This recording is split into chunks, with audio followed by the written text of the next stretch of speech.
Today I'm taking a short trip twice, going to Robisonia, PA, so we'll see what kind of beautiful footage we can get, and scintillating conversation.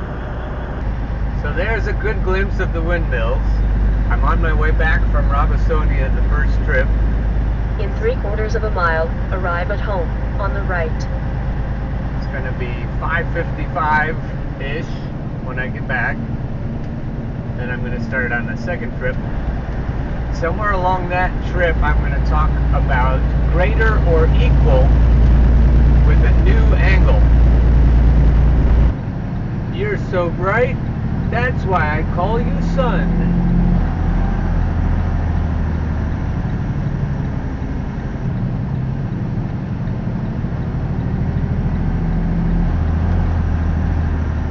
They got me loaded up heavy.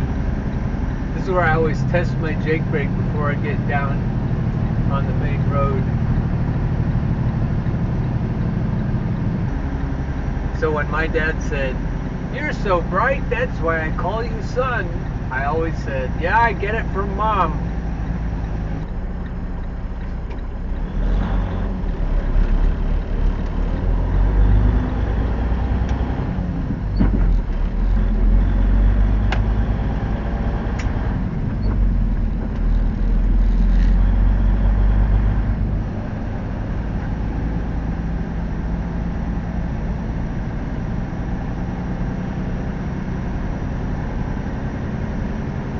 Such a beautiful morning. But I've already weathered a crisis. So I thought, this is good. I need to talk about this because part of being non-toxic is fully disclosing in an authentic way. So the crisis. What's the crisis I already weathered? And it has to do with equal or greater. And that was a wonderful concept I bumped into just a few weeks ago, and I shared with you. When something happens in your life that's difficult, the way you look at it is that things will turn out to be equal to how they are now, or greater. And when I lost my job in Edinburgh, at Edinburgh University, I had to look at it that way, because at that point I owned an 80-acre farm. I had 2 purebred Siberian Husky pups. I was not really disposed to look at it that way as, you know, an improvement in my life. And it's turned out to be. And most of the reasons are the benefits to me as a person. Because I was very comfortable on my ranch, on my farm, and being comfortable is not the best outcome in life. Improving, leveling up is the best. And I had things, I still have things that I need to do as a father to improve. And I think it's pretty clear that I needed to improve. It's clear to my kids, my younger 2 especially, my youngest 2. And if only for that reason, it's been worth it. But also as a partner, I've needed to improve. My previous partners will tell you I needed to improve. Not that they don't love me, but I think it's clear to people who know me well that I needed to make improvements, and I still do. If you know me well, then it's probably still clear to you. More clear to you than it is to me, which is a benefit of changing your life circumstances. So things have turned out equal to or greater in terms of improvement, self-improvement. So in terms of relationships now, I want to expand that idea about equal or greater. When you're with someone and you're not equally powerful or more powerful than the other person, you're going to have a toxicity problem.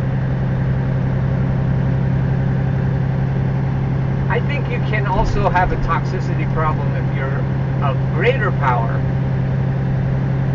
but it doesn't have to be that way. But if you have less power, I think it's pretty clear. I don't know. We can argue about it. We can put it in the comments, or you can send me a message on Facebook. Equal or greater value when it relates to a relationship in terms of power. You need, I believe, to have equal or greater power to have a non-toxic relationship. Now, if you have control issues and you need to be in a relationship with somebody who has less power than you do, I think that you need to look at yourself carefully. So probably ideal is equal power. But if you're in a relationship where you have less power, the likelihood is that you are functioning as a nice guy. And we've already pointed out the manifold problems with nice guys, because they're typically making covert contracts. They're typically trying to get the treatment they feel they deserve through leverage, through conniving, through fakery. And so they're, the problem is that you're not being totally upfront with your needs, and you're not being direct about expressing what those needs are in a way that you could have them met in a non-toxic way. Now, if you feel equally powerful to your partner, you're more likely to put your needs out there and say, these are my needs.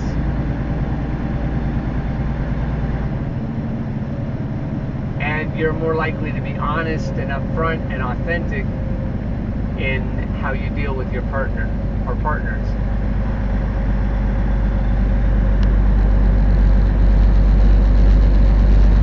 So the crisis, when you feel wimpy, when you feel less than yourself, when you fail to look in the mirror and properly assess your magnitude, because if you're looking at yourself squarely and fairly, you'll say, that is a hell of a man in that mirror. That is a wonderful person.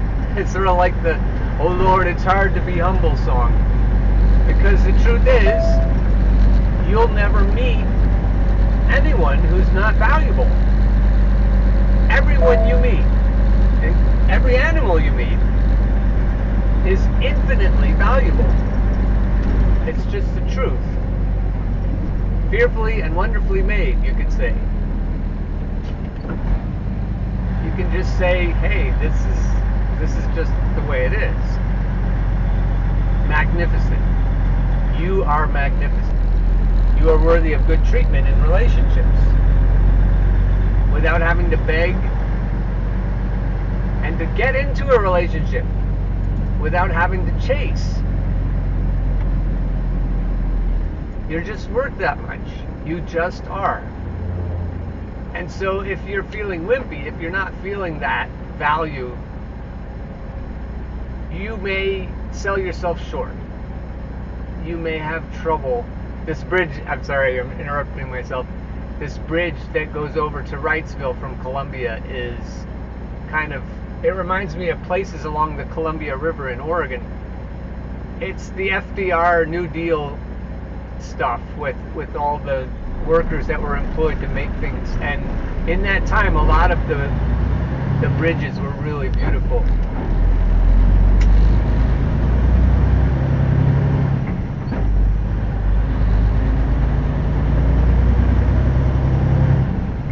So yes, you are wonderful. You are great. And so in a relationship, In 1/4 mile, take the ramp on the right to US 30 East. if you're feeling less powerful than your partner, then you'll sell yourself short. And if you're in an open relationship or in a closed relationship, either one, you'll feel pangs, stabbings and jabbings, I call them. And whether or not your partner looks, or if you're in a in a closed relationship, whether or not your Take the ramp partner on the looks right around, to US 30 East. your partner will be attracted to sexual novelty. Whether the other people she's looking at or he's looking at are attractive, more attractive than you are, or not. Human beings are hardwired to be titillated by sexual novelty. It's actually a strategy, it's a genetic strategy that's in our DNA. It helps our genes get into the future in a more robust and vital way. It's just a fact. Now, if you have rules in your relationship that they're not supposed to even look around or even think about other people, that's a little restrictive. But even if you have rules like that, you're going to find, you've got to get onto the freeway here. Continue on That's US one way 30. to do it. Four-ways on. I'm under a pretty heavy load, so I'm going to be going under 40 miles an hour up this hill. So the general rule of thumb is you put on your four-ways when you're 40 miles per hour or lower. I don't turn them off until I hit at least 45 miles an hour though. So now I've got a pretty good pile up behind me. That's okay.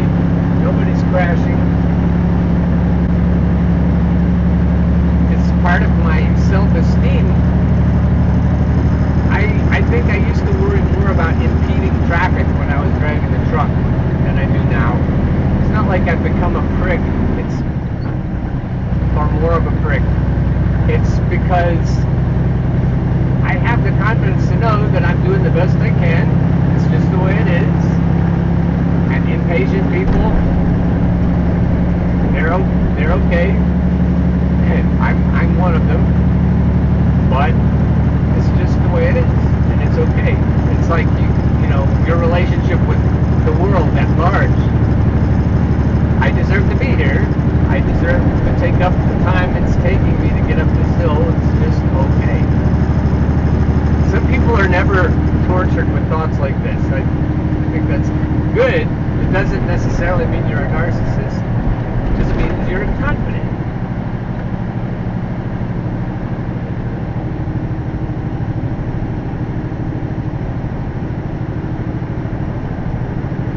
And so as you're thinking about how you relate to your partner, if you feel less powerful,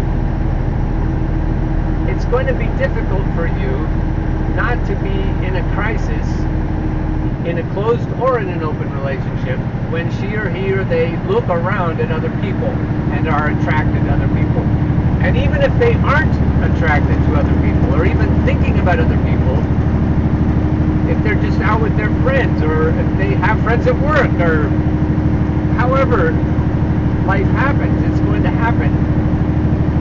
You will imagine that they think everyone else is more attractive than you are, whether it's true or not. And if you're in that state, it's more likely that they will feel more attracted to other people because you're not pulling your end of the deal. Your end of the bargain is to be your best self. You owe that to yourself, if not to your partner. And if you're your best self, you're your most confident self, and you're at your most attractive. And you do provide a better partner for your partner if you're at your most attractive. And that means you're not afraid of losing your partner. You're not afraid that your partner will find someone more attractive. In your mind, you think, well, it's not likely that they'll find someone who's more attractive than I am because I'm at my best. And if you're at your best, you're damn attractive, no matter who you are. So it's your job to be at your best. You will go up and down, like we all do. You'll have your better moments and your worst moments. And if you're having a confidence crisis, don't be hard on yourself. We all have them. But it's your job to get yourself through it as quickly as possible through self-talk, self-help, self-encouragement. Because when you're not at your best, when you're feeling wimpy, you'll imagine that they think everyone else is better than you are in some way, some important, crucially important way. If you're in an open relationship, and it's possible that she's right at the moment you're having the crisis, having sex with someone else, or having just a sweet conversation with someone else, or having a date with someone else, or just out with friends. You know, you're subject to that too. If you're not feeling confident, if you're not feeling at your best. So it has nothing to do with how much you care about your partner, and it has nothing to do with how much your partner cares about you. It has everything to do with whether or not you're at your best, whether or not you're at your most confident. And so going through the inner child stuff that we've talked about, going through the encouragement, not faking it till you make it, but really believing in yourself, deep down, certain that you're a wonderful person and worthy of your partner's respect, worthy of your partner's attraction to you, worthy to have your partner be as attracted to you as you are to your partner. And then when you set boundaries, we've talked about that before, that can be part of what your decision making is about yourself. I will not be in a relationship unless I'm as attractive to my partner as my partner is to me. And so a crisis of confidence might make you think that you're less attractive than your partner. And that has to be dealt with. And when you solve that problem by yourself, not whining to your partner that your partner needs to pay more attention to you, or have more sex with you, or have better sex with you, or stop paying attention to other people, which is an awful toxic thing to do to someone else, I think. And I have seen other opinions about it. In a close relationship, it can be disrespectful to pay too much attention to other people in a sexual way or a romantic way, but like that makes you tiptoe around other people's insecurities. Hazard reported ahead. And different relationships have different parameters. Some relationships require just no sex. Thinking is fine, looking is fine, but no actual sex. But other relationships have parameters where it's having an affair if you're even thinking about it. Yet you're having an emotional affair. So if you're even thinking about having sex with other people, or having a relationship with other people, because you're only allowed in monogamy culture to have one at a time. Serial monogamy, I think, has some real ethical problems, but people seem fine with that ethically in our culture. So my crisis this morning, I was thinking, okay, what if somebody comes over before work? And, you know, because I get up at midnight or 1 a.m. often, and I'm out of the house early. And if somebody else wants a quickie before work, I don't know why, that's harder to think about for me than a date that's been set up ahead of time. It just seems more exciting and like something that I can't compete with, because it's not as likely to happen when you're in an established relationship.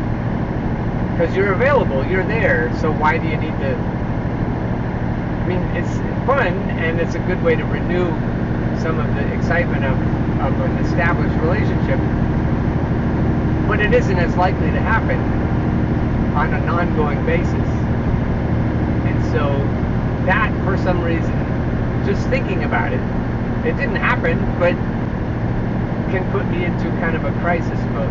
And then I have to not complain and not set, for me, I don't like to make more rules. I like to make fewer rules in our relationship. I like to work through it. It's not bad to ask your partner for help, but it's also not bad to get through the crisis yourself and to figure out why you're feeling wimpy. Because as soon as I feel strong again and valuable and attractive and equal or greater in power, then I don't have crises like that. Whether or not my partner really loves me and cares about me, which I'm sure she does, those wimpy moments aren't helped by the fact that she loves and cares about me a lot. The only thing that really helps that is when I love and care about me a lot, and when I know my own value. And that is the gift that we all need to give to our partners if we have partners, or friends if we have friends. That gift of knowing that we are okay, that we are awesome. Mr. Rogers' Neighborhood worked on that a lot. He said so often that you're special just the way you are, that you're valuable just the way you are. And if that sinks in, if you believe it about yourself, you'll be a better friend and lover and partner than if it doesn't. And when you help other people feel that way about themselves, the legacy that Mr. Rogers left is amazing. If you leave a similar legacy, I think you'll feel great about your life, that you've helped encourage other people to feel good about themselves. Because those people, if they internalize what you teach them, they'll be better partners, they'll be better friends. They won't be as needy and clingy, and they'll be more attractive and more valuable in their place of work too, wherever they are. They'll feel better about themselves, and they'll be a better, more effective, more powerful, more attractive, and definitely happier person. But if you have a relationship where generally one person has a lot more power than the other, and the person with less power is often having these confidence crises. In 1.25 miles, take the exit on the right to US 222 North toward I-76. And if that lack of confidence is part of the dynamic of the relationship,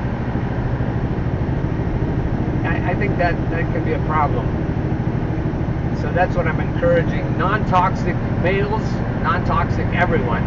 If you want to be non-toxic, I think you owe it to yourself to be in a relationship where the power is equal. I'd say that's ideal. And if you are less powerful, you're the one that can change it. If you're more powerful, I don't know what to do exactly to change it, but if you are the one that has less power, I think you can fix that yourself. And if I can help, just drop me a comment. Pep talks are free. And feel free to give other people the same Take the help. exit on the right to US 222 North toward I-76. It's good for your karma.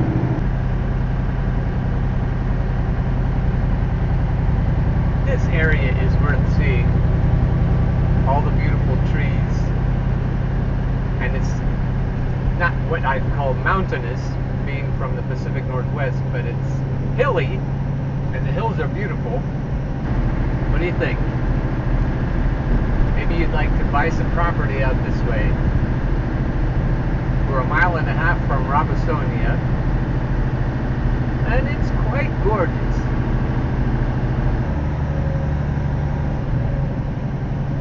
I like the farms.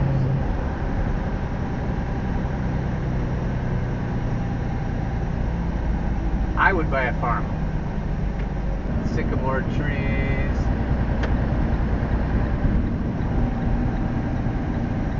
Turn left at the traffic light, then take the first right.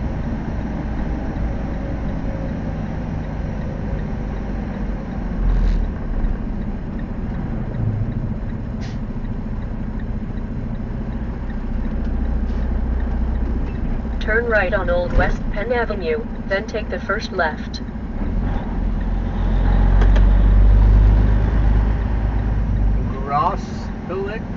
Grossfelix. Wonder what that is.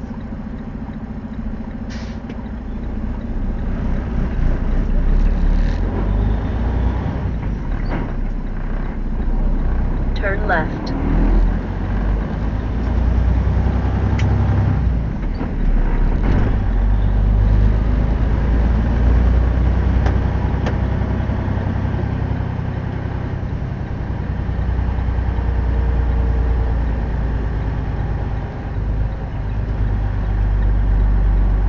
Arriving at 350 to Old West Penn Avenue.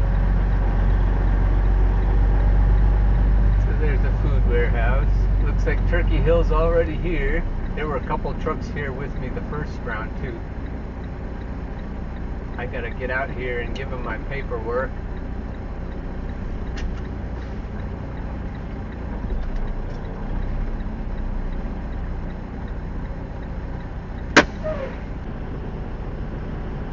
So Aaron Doughty's always reminding us to not only manifest what we want, to think about it, to do affirmations, like Robert Zink says, but he also says to let go of the outcome, to detach, to release. And so another antidote to feeling wimpy is to let go of the outcome, even up to the point of letting go of whether you're going to continue in your relationship or not. And you don't do that because you're arrogant, and you don't do that because you don't care or desire your relationship to continue, but it's the backwards law again. The more you hold on to something, the more it tries to get away from you. The more you chase something, the more it runs away. And so in order to be your best, least toxic self, you have to figure out how to be strong enough to let go of the outcome without feeling like you have to make yourself careless, without telling you bad things about your partner, telling yourself that your partner isn't all that, and that you don't give a shit whether your partner stays or leaves. And in effect, you're lying to yourself. And if your partner is becoming their best self, then you don't, it's not true, it's not helpful. You want your partner to be their best, as you want yourself to be your best. And if it is kind of like a ping pong game sometimes, you're sharpening your partner. Your partner is becoming a better person because you are. And if you're on your game and you're confident, you will lovingly, naturally cause your partner to have occasional crises that your partner will have to deal with. And in dealing with those crises, your partner will become stronger and better as you are becoming stronger and better. There's no reason to tiptoe around all the time. You can be kind and considerate, but you don't have to be overly protective if you have a partner who's good for you. And if you're good for your partner won't have to be overly protective of you. So that goes, I think, well with what I started with. It's been a little while. I'm done with my second delivery and about to head back to Conestoga. And I wanted to say that while I wasn't driving, because sometimes I think I talk too slowly when I'm driving. Still a beautiful day. I got back with my second load delivering my second load to Robisonia, and they needed a shuttle to go over to Crow in Elizabethtown. So I'm headed to Elizabethtown, and I was inspired by Aaron Doughty again, and I thought I had when you're trying to be powerful and not wimpy,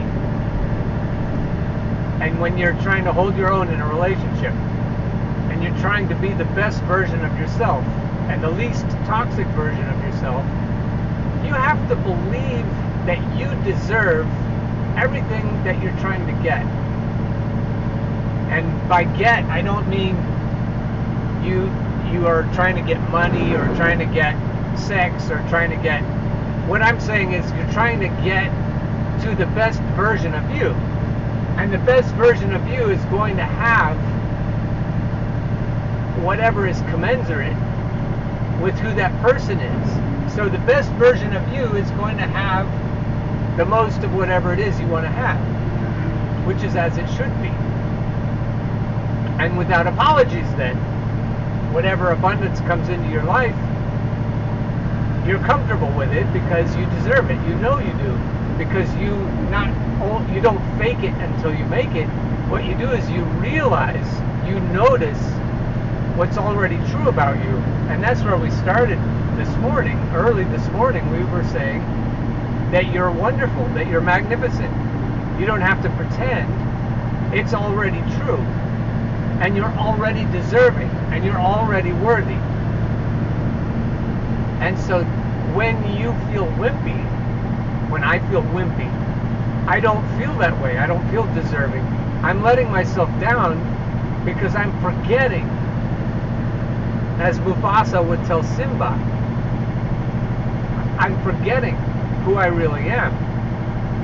If I remember who I am, whether it's a king or whether it's someone who's as marvelous as a king, and that's all of us, then I can manifest according to what I believe myself worthy of, which is everything, which is, everybody. That's how we're made. That's who we are, for real. So then you go back to the drawing board. If you still feel wimpy, you go back to the drawing board and you say, who is it that I see when I look in the mirror? What sort of energy do I experience from that person? What is reflected back to me? And what would be reflected back to other people? And what would be, most important of all, reflected back to the universe? The universe will take your image and will reflect it back according to what it sees. So if what you see, what the universe sees, is abundance and power and marvelous personhood, then that's what you'll receive. And that's how you'll feel about yourself. And then in a relationship that challenges you to be your best self, you'll rise to that challenge every time, as long as you can see yourself every time. It may take longer sometimes than others. Maybe on a Monday morning it's going to take longer. But every time you're able to see yourself for who you are, every time you'll rise to that challenge. And you won't let yourself down, first and foremost. And you won't let your partners down. You won't let your children down. You won't let your whatever you've chosen to do with your life, your profession down, or your business down, whatever you're doing with your life. Furthermore, if you don't like what you're doing with your life, in 1/4 mile, take the ramp on the right to US 30 East. If your relationship or relationships aren't satisfying, if you don't have the most productive relationships with your children or with your co-workers or whoever, as you change yourself, the dynamics of those relationships are going to change. And some of those relationships are going to be discarded. And that's Take as the it should ramp on be. the right to US 30 East.